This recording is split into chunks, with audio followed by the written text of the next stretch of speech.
Hi, BookTube, and welcome to another Middlemarch meditation.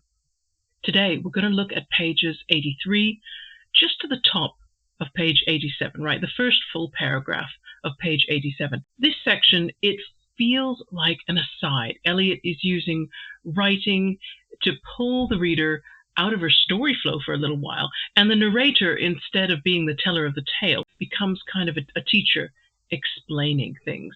This section in chapter 10, it seemed to me to be a summing up. It reminded me of an epilogue, but those come at the end of books, right? So that's why I decided that we were going to call today's meditation the Middlelogue. This is the Middlelogue of Middlemarch.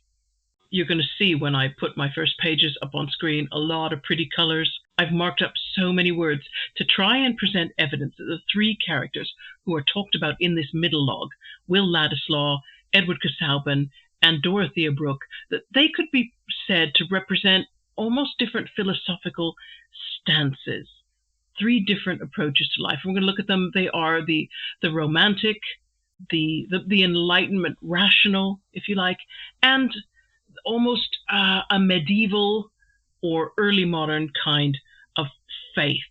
So you've got two approaches which were newer, the romantic being less than a century old at the time, and one, this sort of medieval faith having a much older pedigree, but it was under pressure from some of the newer ideas. And so the artwork today is going to reflect that. I've chosen some romantic artwork, mainly William Blake.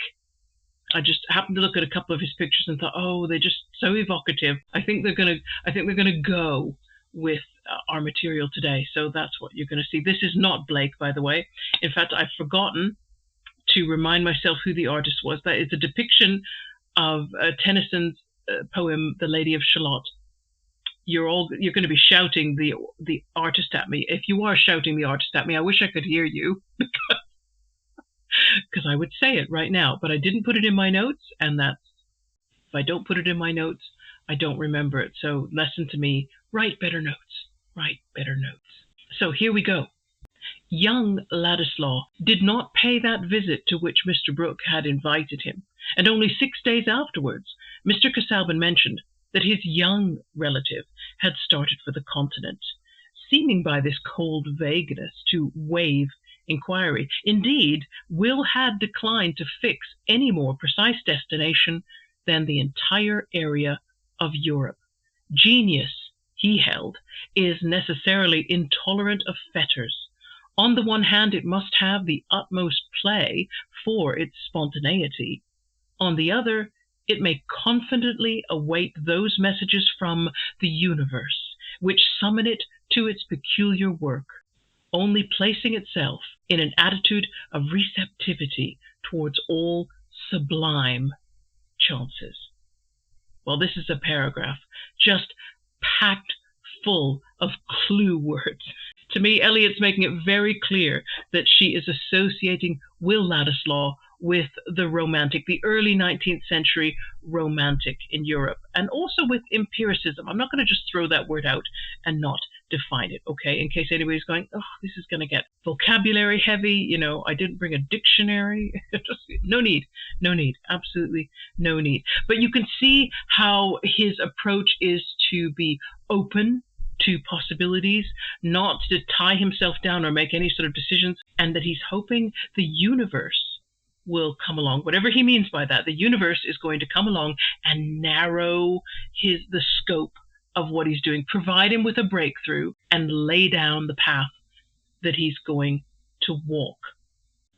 This was the word that my English literature tutors, they always pounced on. It's the last word that I've underlined there in blue in that paragraph, sublime. When the Romantic movement was being discussed, we always used this word, sublime. And you may have had English teachers who did the same thing, but for everyone who was spared this strange experience, we'll give a summary of sublime and also empiricist and all these other lovely words. So in 1757, there was a young Anglo-Irish thinker called Edmund Burke, and he was influenced by the philosophical stance of his time, which was empiricism. Now, empiricism is asserting that our ideas and our knowledge, they come from our sensory experiences.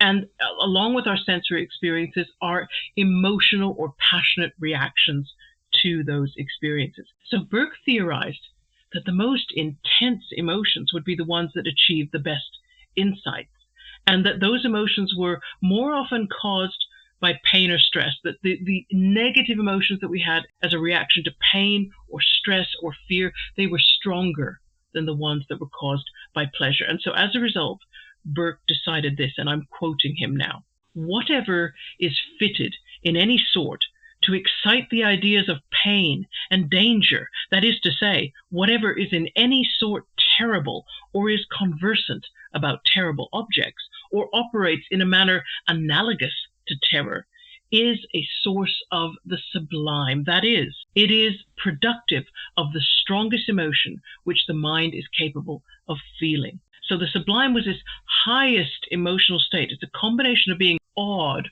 or overwhelmed and terrified. Burke suggested that writers and visual artists, they made the most beautiful works when they were receptive to or experiencing powerful emotions and sensory stimulation. That's when they experienced the sublime. Burke, of course, he didn't originate these ideas. He was getting them where so many ideas of the Enlightenment came from.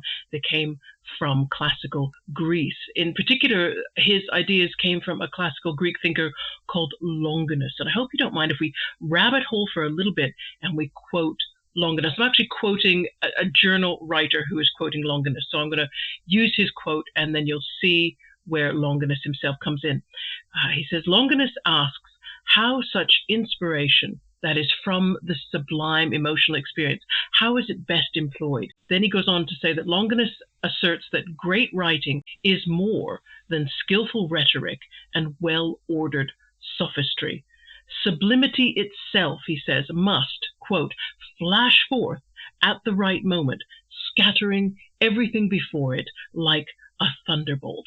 So Longinus' admiration for great writing, there has to be skill, there has to be putting together words, but then there has to be this flash, this fiery, powerful flash that comes from the experience and the openness to the sublime. Longinus contrasts with the Greek philosopher Plato. This is what's interesting. Longinus seems to be very much in favor of poets allowing themselves and writers allowing themselves to be sort of carried, blown away by these experiences of the sublime. Whereas Plato considered poets to be so dangerous that he actually wanted them excluded from his ideal society, the Republic. And this detail is important.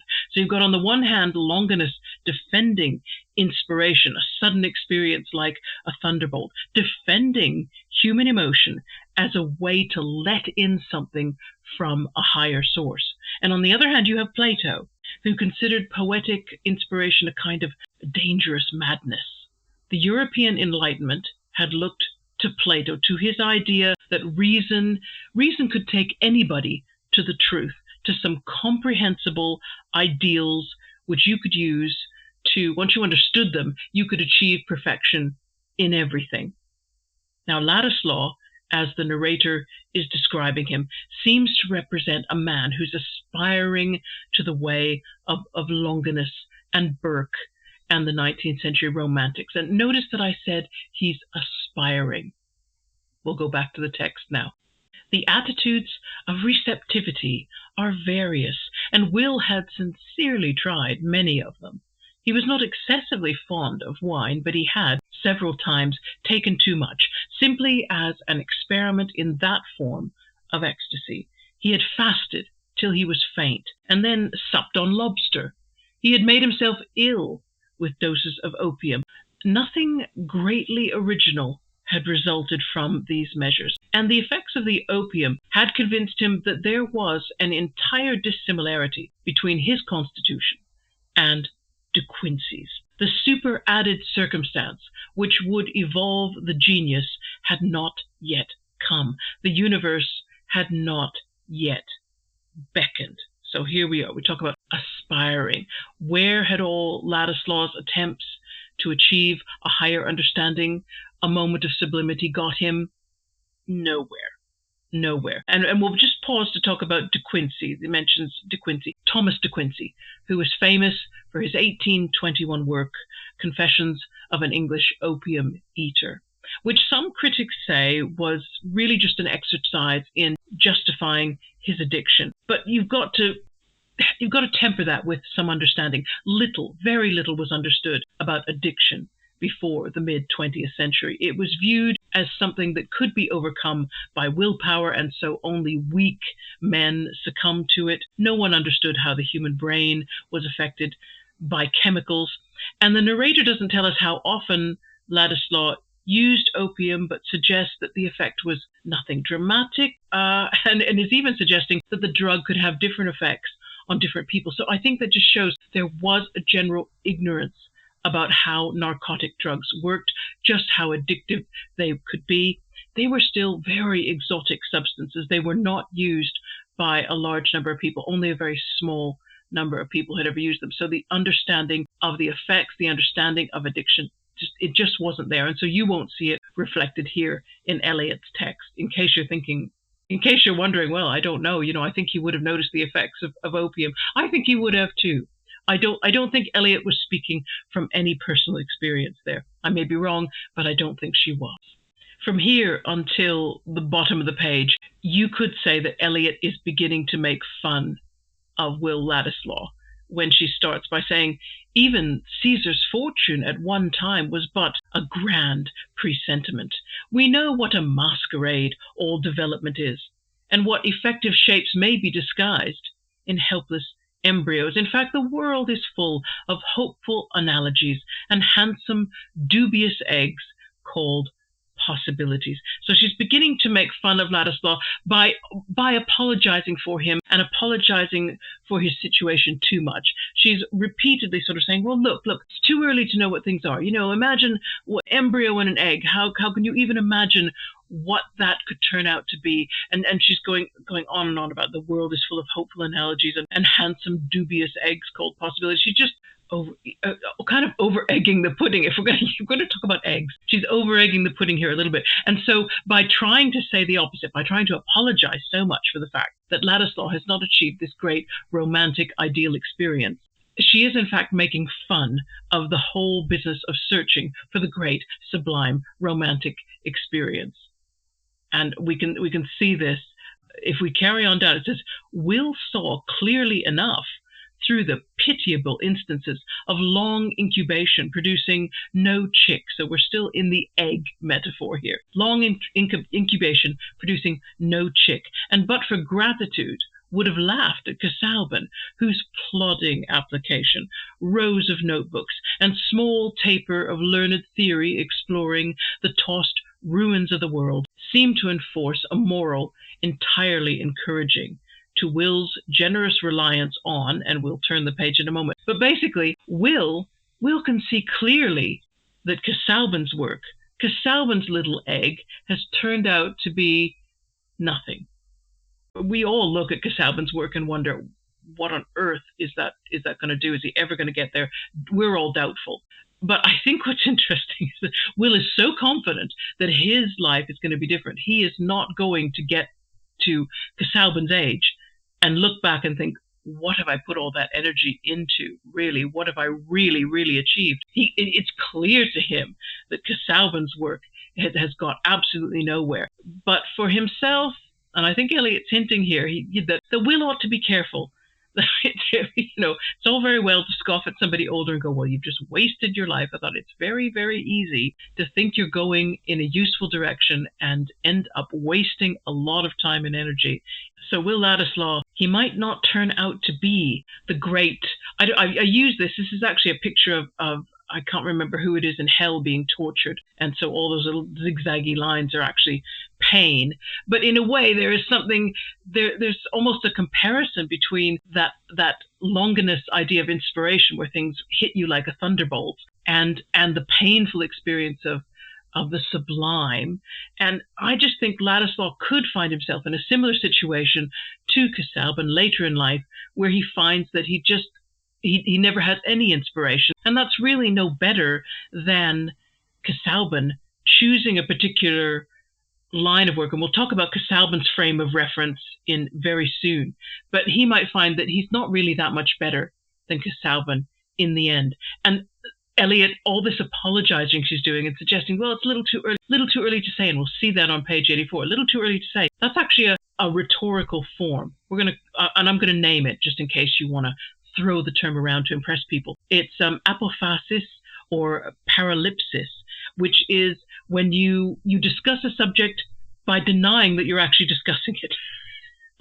So while the narrator is saying, oh, it's just too early to talk about this, it's just too early to suggest that this might not go anywhere, she is effectively saying, well, I am discussing the fact that this isn't really going anywhere. I am talking about it. And now I'm bringing in Mr. Casaubon as an example of how you can go through your whole life and waste your time and never really come to a great insight.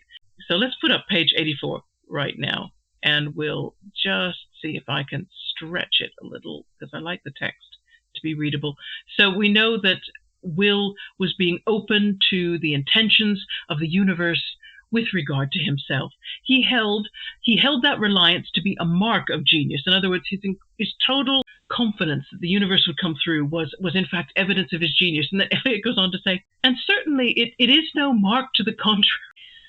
Again, we're talking about paralypsis, not discussing a subject by discussing it. So she's not saying that it is definitely a mark of genius. She's just saying it's no mark to the contrary. Well, that's skirting around the point, really. Genius consisting neither in self-conceit nor in humility, but in a power to make or do. Not anything in general, but something in particular. Okay, so she's sort of saying, well, if this guy's a genius, what we should see is a particular action, a particular product, something concrete should come out. He won't just have feelings. He won't just have an experience of the sublime. There should be a product we can look at that we can say, yeah, he really did. We know he did because here's his product. Here's what he did. Here's what he made.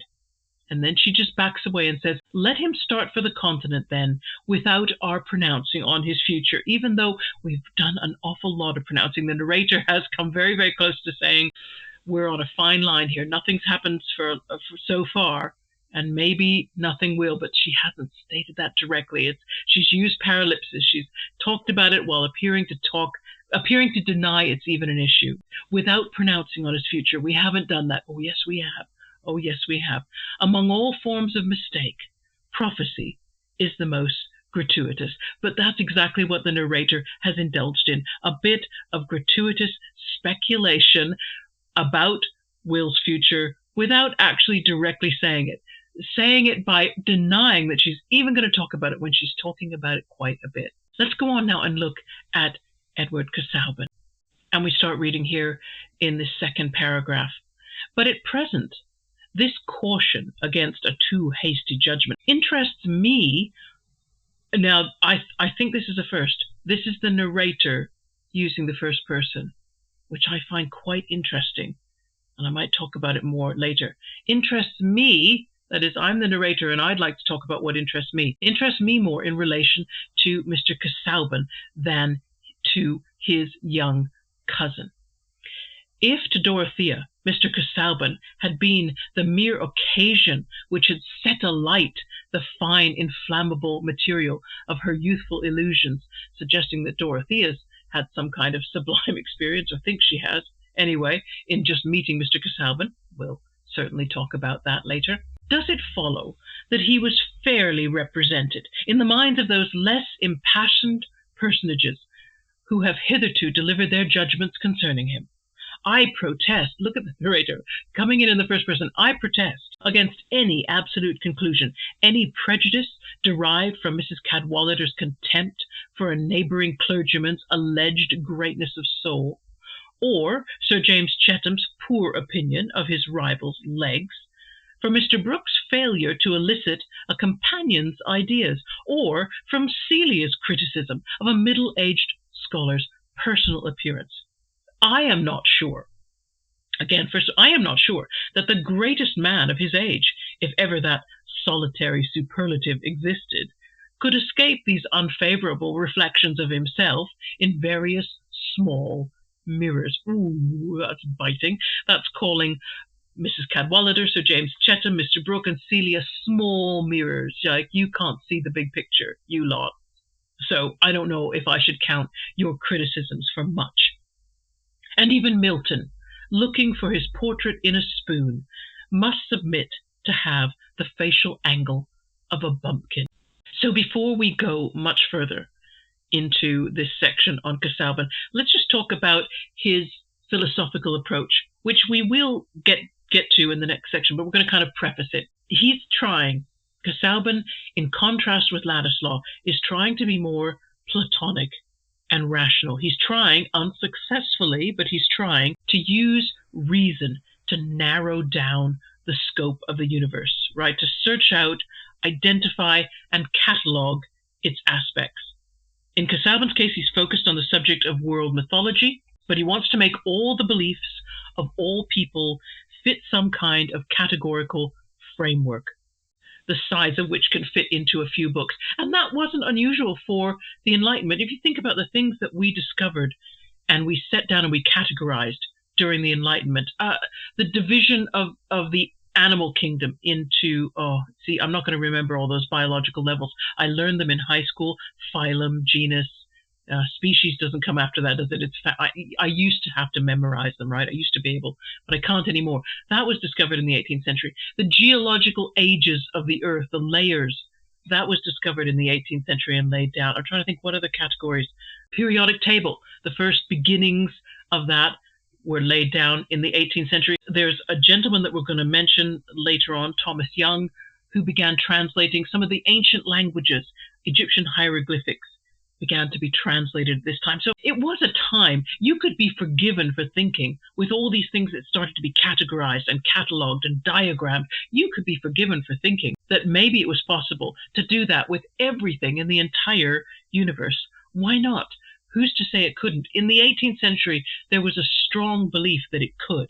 So all Casaubon was doing was taking that idea and going, well, hang on, I would really like to look at world mythology. I bet you I can categorize and catalog and organize all those ideas into a beautiful framework which could be studied and known. And we'd be able to talk intelligently about all these different beliefs and stories, which right now just look messy and disorganized and completely unconnected. They probably have a connection. So he was only doing what he saw other Enlightenment figures doing. He is the consummate Enlightenment figure. So, and we're seeing in this paragraph, even though the narrator seems to be really strongly defending him, because she's getting in there with first-person voice and just saying, I want to talk about this, I want to protest. And she is making some points against Casaubon's detractors. She is saying, well, these are small-minded people. I don't know why we pay attention to their opinions. But at the same time, she's still using paralipsis. She's still protesting that she's not criticizing Casaubon, and yet bringing up so many of the criticisms which were spoken against him, that the effect is just to give those criticisms more power. Maybe we should stop and talk here, because I think when you get trained in literature, one of the first things they tell you to do is be careful to always separate the author from the narrator. And that's a tricky thing to do, because it's always easy to think of, because you know that the author wrote these words. You know that Eliot sat down with pen and paper and scratched out these words and maybe scratched them through and replaced them with other words. You know that process was actually happening. And yet the narrator, what we call the narrator, is a character who isn't a character, effectively, a voice who doesn't take an active part in the story sometimes, unless, of course, the narrator is first person. Some narrators are characters, but some narrators are just this voice, disembodied, and so we often associate it with the author. But the best authors are really creating a unique voice that will, yes, possibly agree with some of the opinions of the author, but they are free to have their own opinions. They are free to just say things the author themselves probably would never say or may disagree with. So I think it's just important to say that now we're talking about me and I. It would be dangerous to assume that that's Eliot speaking. It would be. It might be. The narrator must be considered its own thing. That voice it's a voice. It may or may not be the author's voice. It may or may not be a character's voice. Sometimes the narrator in indirect discourse kind of borrows one of the character's ways of thinking and speaking to continue to tell the story. So narration is a really interesting thing to study in itself. But for now, I just think it's good to say, keep the idea of the narrator and the author separate. You may be able to prove that some things the narrator says were definitely things that the author would say or think or believe. That's a whole other investigation in itself. But for, if we're going to be, I suppose, platonic and rational, and that's what this section is about, we should just be very careful to keep the narrator and the author separate in our minds, just in case the narrator does something that we can't tie in with what Eliot might say or think or believe. Anyway, let's go on now and read this next section. And this section, going to the bottom of the page, is really very powerful. I think for the first time in the novel, the narrator is allowing us in. They have the power to do this, to go into people's most private thoughts, most private feelings. And this is the first time that we're going to get a glimpse of Mr. Casaubon. So let's read. Moreover, if Mr. Casaubon, speaking for himself, has rather chilling rhetoric, it is not therefore certain that there is no good work or fine feeling in him. Did not an immortal physicist, an interpreter of hieroglyphs, write detestable verses? We'll just stop there. Who on earth is being talked about? Who is this immortal physicist and interpreter of hieroglyphs? His name is Thomas Young. Thomas Young, and you need to look up his Wikipedia page. There will be a link in my description box, because what this man did not discover, he was one of those English aristocrats with a lot of spare time and money who could do all the scientific experiments that he wanted to in his own home. And so he discovered many, many things, among which he learned how to decipher Egyptian hieroglyphics. But I also went and I found some of Thomas Young's poems online. They're available. I'm no great judge of poetry, but I would say there's a level of quality. There's a level of quality at which most people can recognize. They can recognize bad verse. People may not need a bit more training to recognize really good poetry, but I think most of us can recognize the bad stuff. And I had thought about reading one of the verses out loud, and then I changed my mind. I thought, no, that's unfair. I'm going to just put a link in my description box to his poems. You go read them. You go draw your own conclusions. So let's carry on. Has the theory of the solar system been advanced by graceful manners and conversational tact? Suppose we turn from outside estimates of a man, though, and here's the key thing. The narrator is saying, let's never mind what other people say about other people. She says, let's wonder with keener interest, what is the report of his own consciousness? That is, what does Casaubon truly, deeply, honestly think about himself? What is the report of his own consciousness about his doings or capacity? And with what hindrances is he carrying on his daily labors? What fading of hopes, or what deeper fixity of self-delusion the years are marking off within him? And with what spirit he wrestles against universal pressure, which will one day be too heavy for him and bring his heart to its final pause. Wow. Okay, that's very, very... you almost feel the pressure. It's a beautiful thing, because it's sort of saying, if we looked really closely at Mr. Casaubon, would we find that in spite all his dedication and his seeming almost cold, aloof dedication to that work, like it cuts out a lot of other social activity, would we find that within him, his hopes are starting to fade? He's having to delude himself more and more as the years go on that he's really doing something worthwhile, and he's wrestling against universal pressure. Remember with Ladislaw, this openness to the universe, this let the universe tell me what to do, tell me what is important. And conversely, we have poor Mr. Casaubon doing the rational thing, which ends up making him wrestle against the universe, trying to bring it into some kind of order, and it refuses to be brought into that order. It's very, very sad. And I brought page 85 up because I think the transition is going to be smoother from one page to the other than it was when we were doing 83 and 84. Let me keep reading then.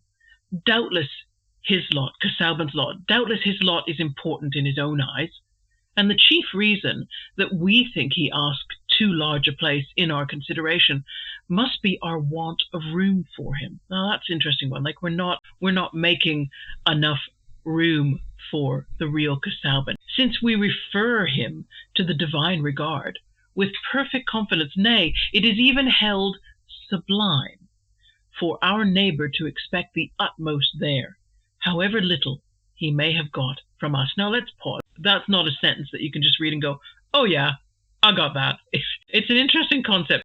The narrator, and I keep calling the narrator a she, and that may be a mistake too. She's saying that yes, Casaubon, from Casaubon's viewpoint, he seems important in his own eyes. And maybe we think he's asking us to think too much of him, but also we must consider that maybe we just don't make enough room for him. And then she goes on to say, since we refer him to the divine regard with perfect confidence. And she's speaking as if we are all Christians and we understand that, you know, the love of God should flow to every human being equally. God doesn't judge people or distinguish between people. So naturally, we should refer him to the divine regard with perfect confidence that God will make room for Casaubon, even if we're struggling a little bit.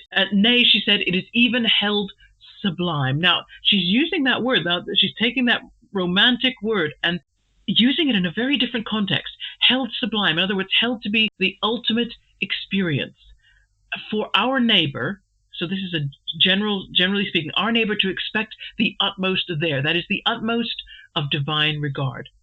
That is the one sublime truth that, she, again, remember, she feels that she's speaking to fellow Christians, that it should be one sublime truth we should recognize is that our neighbors can expect just as much love from God, just as much room in his heart for all individual believers as he does for us. She's reminding the Christians that are reading the book, just remember, you may think, oh, Mr. Casaubon, but just remember, we understand it to be true, a sublime truth, that all human beings get the same regard. We don't get more, they don't get less, even if we, between ourselves as human beings, give a little less sometimes. However little he, that is, our neighbor, may have got from us, yes. Mr. Casaubon, too, was the center of his own world. If he was liable to think that others were providentially made for him, and especially to consider them in the light of their fitness for the author of a key to all mythologies, this trait is not quite alien to us. I see what she's making the point. We all are a little bit like Casaubon. We all think that whatever we are doing, whatever is our little thing, is really, really important. And we do think, whether we want to admit it or not, that we think things or people are kind of providentially made for us. If things work out for us, or even if they don't, we start to ask questions about why me, why, or if they work well, we just think, yes, I meant to do this. We do think in providential terms, even if we no longer believe. And that can be our downfall. And to some degree, we can see that it may be Mr. Casaubon's. And so she says this trait is not quite alien to us. She says, before you write off Mr. Casaubon, just remember we're not really all that different than he is. And like other mendicant hopes of mortals, claims some of our pity. The narrator is asking us, having looked really closely at Mr. Casaubon's heart and seeing that, yes, he's trying to do what he has seen other men of the Enlightenment do. They have managed to grasp a large body of disorganized facts and make a framework for them that creates order and beauty. And he just wants to do the same with mythology. And yes, he may be mistaken in doing this, but he had plenty of examples of people that made it work. And if he is a little absorbed and obsessed with it and thinking that everything should be working in his favor, everything should serve this great desire, this great work of his, well, we're all a little bit like him, and we should maybe just pause. So I think she's asking us just to pause and have pity on him, see him as a real person, and how we might show him some pity. And I think that's really beautiful that she takes time out to ask us to just regard him as a person. But before we go on here with page 85, I think it's also important to point out, and I didn't do this, I had colored all these words in blue, and they were words that evoked a sense of restriction, limitation, coldness, death, and of course you could see I colored the word pity there. I was seeing, as the further the narrator got into the description of Mr. Casaubon, the less she was making fun, and the more I feel she was being very serious. I feel like she finished joking and wanted to be very serious, as we've just seen in her passage that claims our pity. It's still joking a little bit. It's still using the I'm not really talking about his faults, but I am kind of thing, still using prolipsis. But I think it's this section that we're about to read where you just feel like, okay, there's no joking here. This is really quite serious and quite sad. Let's read it. Certainly this affair of his marriage with Miss Brooke touched him more nearly than it did any one of the persons who have hitherto shown their disapproval of it.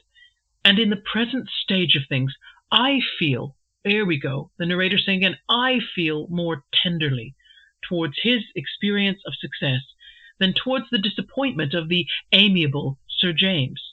For in truth, as the day fixed for his marriage came nearer, Mr. Casaubon did not find his spirits rising, nor did the contemplation of that matrimonial garden scene, where, as all experience showed, the path was to be bordered with flowers, prove persistently more enchanting to him than the accustomed vaults, where he walked taper in hand. That's just so the sadness. In other words, he tried to contemplate marriage as something wonderful and joyous and full of flowers. He couldn't come up with anything that made him feel any different than he did when he was in his accustomed vaults, those sort of dark, probably not very well lit rooms where he studied and kept his books. Those accustomed vaults. And of course it made me think of death. It made me think of vampirism, strangely, an undead person just continually, eternally in darkness. It was sad. He did not confess to himself. Still less could he have breathed to another his surprise that though he had won a lovely and noble-hearted girl, he had not won delight, which he had also regarded as an object to be found by search. That's interesting. There's the Enlightenment thinking. If you search, if you reason, you will find the thing you're looking for, including things like delight. Now, delight has got to be one of those emotions that approaches the sublime. When we are delighted, when we experience that heightened emotion, especially of being in love, realizing you love someone and then getting that affirmation back from them that they feel the same about you, is an incredibly exultant feeling that must qualify as one of those sublime moments. And Casaubon hasn't reached it. And so in a way, you could say, there's a romantic in Casaubon. We say, oh, he's an Enlightenment man. He's an Enlightenment man. And to be fair, I'm the one creating that thought construction. You could argue, I think, very strongly, and someone could come out and say, no, Casaubon is just as much a romantic as Will Ladislaw. Just as much. He wants these things just as much. He just believes in a different way of getting to them. And he's just disappointed that he's not achieved them. But let's be fair, Will Ladislaw hasn't either. So neither of them has got what they sought out. Will Ladislaw is opening himself to the universe saying, go ahead, hit me. And nothing has happened, no matter how many different ways he has sought that from the universe. And similarly, Casaubon has done what would seem to be good, what would seem to bring him delight, and yet he had nothing, none of these emotions. It is true that he knew all the classical passages implying the contrary. Implying the contrary to what? Implying that you could not treat delight or love as an object to be searched for. But knowing classical passages, we find, is a mode of motion, which explains why they leave so little extra force for their personal application. Now I think that's a tricky statement as well, but I think what Eliot is saying is, if you spend a lot of your time memorizing passages from books, which was something that academic men did at that time, you were meant to be able to trip those things off the top of your head. But if you spent a lot of your energy doing that, you would find that you wouldn't have the energy left for actually thinking about the thing that you'd memorized and what it was saying and maybe applying it to your own life. So she's just making that thought. When she's maybe accusing the narrator, maybe accusing Mr. Casaubon of being a little bit like that, focusing far too much on his academic work and less on maybe applying some of the things he'd learned to his personal life. See, we keep reading. Poor Mr. Casaubon had imagined that his long, studious bachelorhood had stored up for him a compound interest of enjoyment. Interesting now he's using a fiscal and a financial way of looking at how love works, right? Love works like this. If you spend a lot of years alone without somebody, then you've stored up compound interest of enjoyment. In other words, you deserve, it says, and that large drafts on his affections would not fail to be honored. That is, if you spend a lot of time alone, you can then say to the universe, okay, I spent a lot of time alone, so now I've stored up like a big bank account of enjoyment, and I should be able to draw from it now.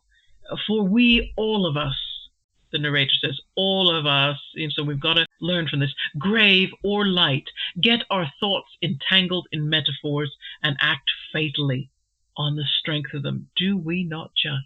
Oh, go. It hits right here. It's like, ow, okay, yeah, I don't want to be reminded. And now, Casaubon, he was in danger of being saddened by the very conviction that his circumstances were unusually happy. There was nothing external by which he could account for, and this is so sad, a certain blankness of sensibility, which came over him just when his expectant gladness should have been most lively, just when he exchanged the accustomed dullness of his Lowick library for his visits to the Grange. In other words, in those wonderful moments when he was supposed to be going over to see his intended bride, that's when he would be overcome by a kind of bleh, a kind of blankness. That's so sad to be unable to feel when everything in your life suggests that you should be feeling lots of happy things. He feels nothing. And I don't know what that indicates about his past, but it says here was a weary experience in which he was utterly condemned to loneliness, as in the despair which sometimes threatened him while toiling in the morass of authorship without seeming nearer to the goal. And his was that worst loneliness. Oh, and I'm feeling it now. I'm really feeling like, oh, this is so sad that a man should have done something emotionally to himself so that he's not even able to feel just at those moments when he's being given the most to feel about.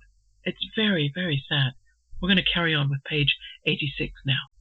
So we talked about him having the worst kind of loneliness, and it's that which would shrink from sympathy. So there you see my blue word again, shrink.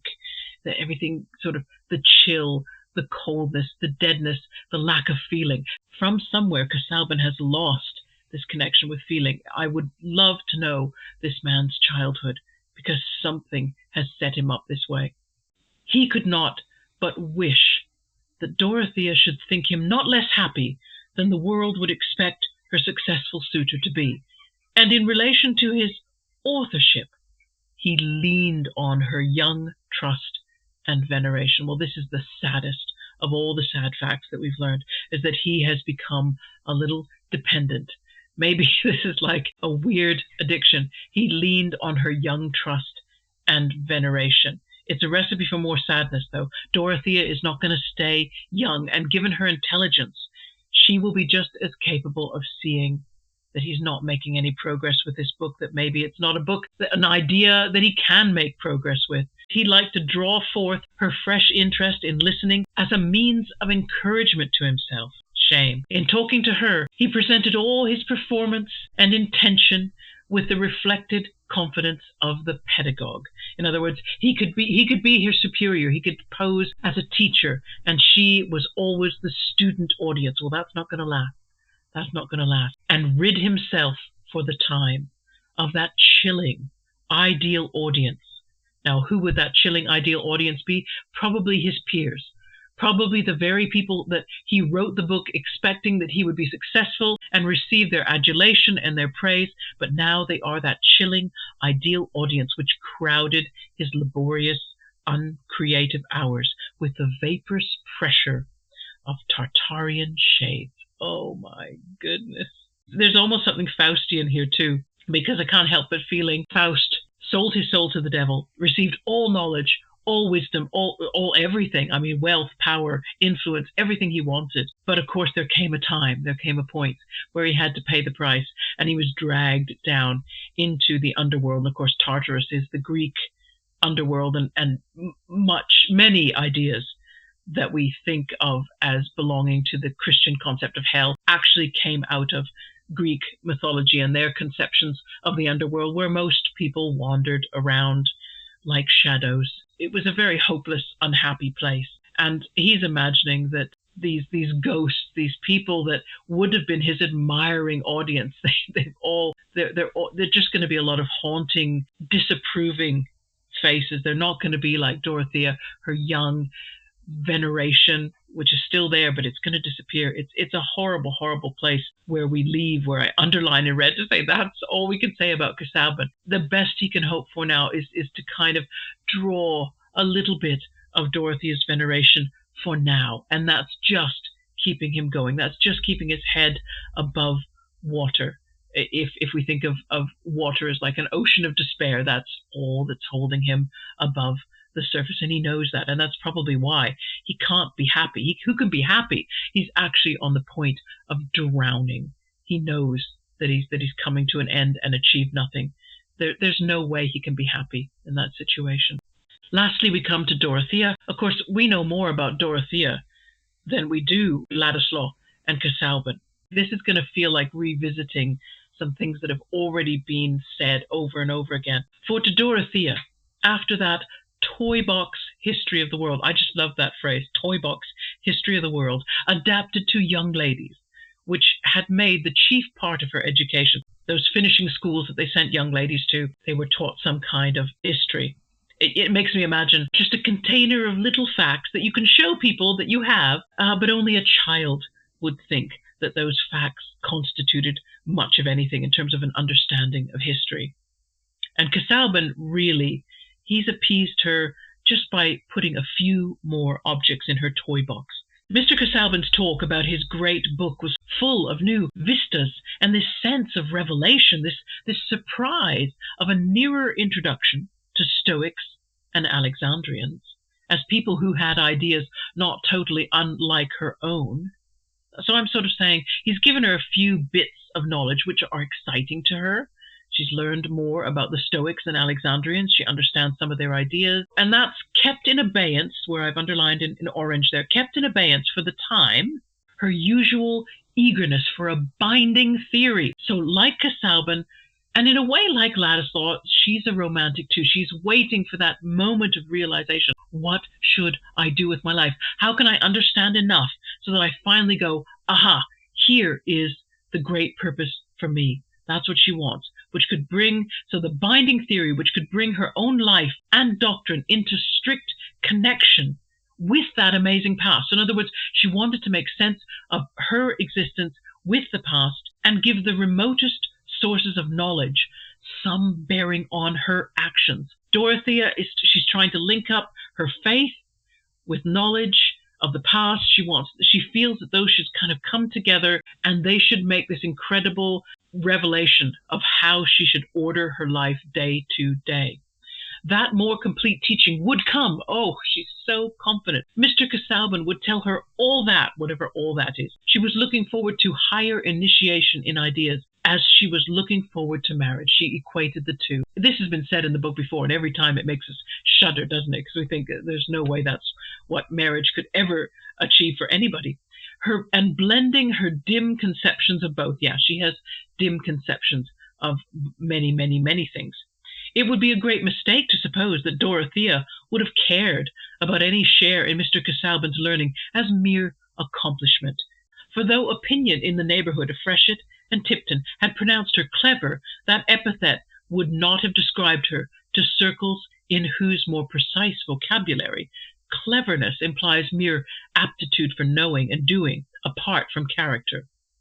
Okay, and this is important. All her eagerness for acquirement lay within that full current of sympathetic motive in which her ideas and impulses were habitually swept along. In other words, there's one river current of thought and intention running through her. I think this was faith. It goes on to say, she did not want to deck herself with knowledge, to wear it loose from the nerves and blood that fed her action.